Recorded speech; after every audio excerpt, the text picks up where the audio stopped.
Welcome back, everybody, and now we have come to everyone's favorite part of the program, AHSAA Coordinator of Social Media David Holtzford's video highlights. Let's check in on all the action from last week's high school football and volleyball. Defending Class 6A football champion Clay Chalkville traveled to Pinson Valley last week, riding an 18-game winning streak. The expected high-scoring contest turned out to be a real defensive battle, however. We pick up the action with Clay Chalkville leading 8-0 in the second quarter when Pinson quarterback Kiwan Posey throws an 8-yard jump pass to TJ Metcalf, who goes higher than his defender to make the catch. That catch pulled the Indians to within 2 points at 8-6. The unbeaten Cougars were able to escape with the win thanks to a 58-yard touchdown by Rodriguez Johnson to put the Cougars in front 14-6. Pinson managed a late touchdown when Posey sped 28 yards on the keeper for the score, but Clay Chalkville foiled the 2-point try to preserve the 14-12 Class 6A Region 6 win and extended the AHSAA's longest current football winning streak to 19 in a row. Action in Class 6A will pick up with Hueytown hosting Hillcrest High School from Tuscaloosa in a Region 4 contest, also expected to be an offensive shootout. This game was all that and more as both teams combined for 98 points as the visiting Patriots 4-0 knocked off the 2021 Class 6A runner-up Gophers 54-44. Hillcrest got the scoring party started early with talented quarterback Ethan Crawford connecting with Bryson Kimbrough for a 12-yard touchdown pass. Later in the first quarter, Hillcrest gets on the board again with this 38-yard run by Jamarian Johnson. Fast forwarding to the third quarter, Hillcrest extends a 34-28 lead with a screen pass from Crawford to Jamarcus Price, who breaks a tackle by rolling over the Hueytown defender, keeping his balance and then scoots into the end zone. Crawford puts the game away later in the second half, racing 92 yards after another touchdown as Hillcrest closes out the 54-44 win. Next, we head to the Hoover Met as we look in on Class 7A Region 3 battle between the Vestavia Hills Rebels and the Hoover Bucks. Considered one of the top school rivalries in the state, this one was all of that and more. The Rebels took on an early 7-0 lead with a 1-yard run by running back Houston Owen.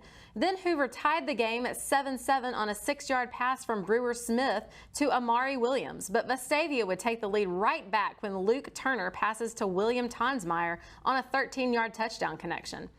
Hoover would score the final 13 points of the game, however, with a rushing touchdown by Kamal Anderson and Lamarian McCammon for 5 and 7 yards out, respectively. McCammon's touchdown sealed the 2014 win with a minute 16 remaining to improve to 3-1 on the season.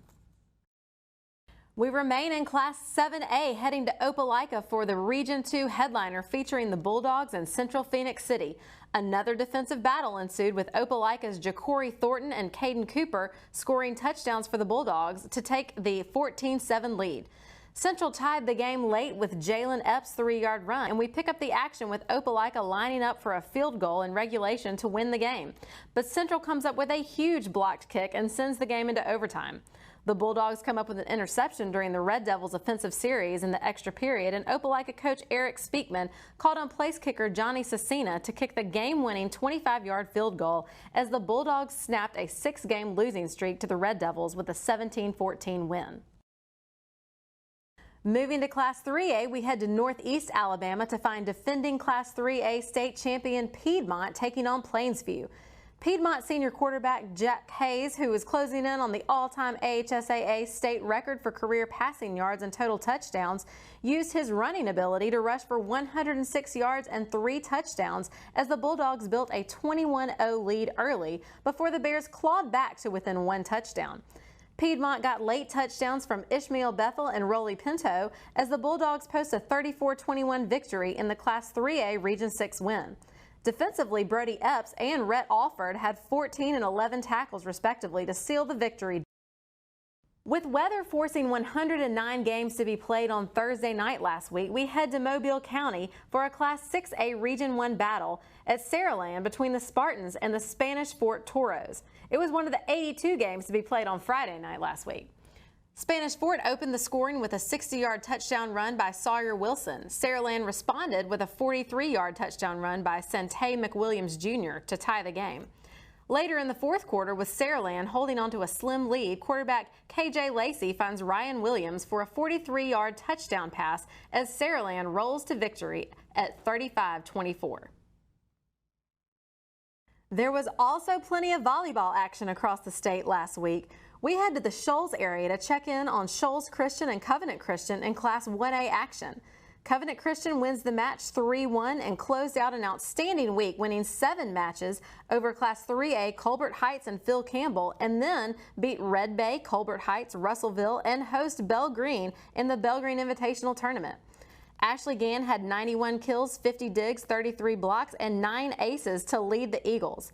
Zoe Griffin added 48 kills, 22 digs, and 7 aces. Thanks again to David Holtzford and our AHSAA Schools and NFHS Network broadcast program for providing these exciting highlights each week. We'll close this week's highlights with last week's game of the week produced by WOTM-TV, Valley's 46-14 Class 5A region victory over Sylacauga at Legion Stadium. And back at Legion Stadium in Sylacauga, there you see our final score as Valley comes in and captures a big 5A Region 4 victory tonight with a 46-14 win over the Sylacauga Aggies. Mickey Shadricks and Coach Rick Rhodes joined now by Valley head coach Adam Hunter. Coach, thanks for stopping by to chat with us. And first of all, congratulations on the win. It's a region win. We know how important that is at this point in the season. Talk about the performance of your team tonight. They pretty much dominated the game from start to finish. Well, you know, I'm proud of our defense. We played really good defensively, and you know, we made some big plays, and that's what we've got to do offensively. We've got to get better to where we can sustain drives. But you know, we hit the big long ball a couple times, and you know, Chase Childs had a great night. Can't say enough about that kid. He's grown up a lot. You know, we got to clean up a little bit, especially special teams. We got to find a place kicker, but you know, those things that come along, we're getting better in those stages. You know, you take our first game. Looking back at Hanley and special teams cost us, but we've gotten better each week. So, you know, that's a testament to our kids working hard. Coach, just a word about the region race. How do you like your chances now? Where do you see yourselves? What lies ahead? Well, you know, after we lost the first one, you know, that's a tough one to swallow. We just got to take care of ourselves each week. We got to get better each week. We got to, you know, hopefully run the table on in this region and see where we fall into this thing. That's all we can do now. You know, if we get better, continue to get better, it'll take care of itself. All right, Coach, thanks a lot for joining us. And, again, congratulations on the victory tonight. Very impressive by your team. Yes, sir. Thank you, guys. All right, that's Valley head coach Adam Hunter joining us here. His team, as we mentioned, Coach, they really got off to a great start. Sylacauga fumbled on the first snap of the game. Valley took advantage, and then it was just a dominating performance in this game. Yeah, as you know, the first half they just came out and really took Sylacauga to the woodshed. You can see that, you know, they did it all: turnovers, offense, defense. You know, we're gonna see a beautiful deep throw here for a score. You know, Dooley was so impressive. You know, Childs, I mean, some speed at receiver. They showed some weapons, and I think they're going to be a factor in all this. Sylacauga got a good game from this young man, Jeffries. He was their most productive quarterback. There was no doubt about that. This was their best drive of the first half. Of course, it resulted in a turnover, one of 4 turnovers in the first half for Sylacauga, and you can't say enough about number 1, Dooley. He had 2 rushing touchdowns. This was one of them. He had 2 passing touchdowns. Also had an interception on defense. Yeah, really showed everything. Showed a strong arm, good speed. As you said, made a play defensively. There's the pick right there by Ian Krim Davis that kind of opened the floodgates, and this is really a nice catch. Great concentration right there. I think that was by Swain. But this is the last play of the half, and Dooley's right there again, this time on defense. Impressive. Another impressive throw. And this young man had a good game for Sylacauga matching. Yeah, we don't have the final stats. I don't know how many yards he had, but I guarantee he was close or over 100 yards. And here is that man again, Chase Childs, with the last score of the night. Putting an exclamation mark on a big night for Valley tonight at Legion Field in Sylacauga.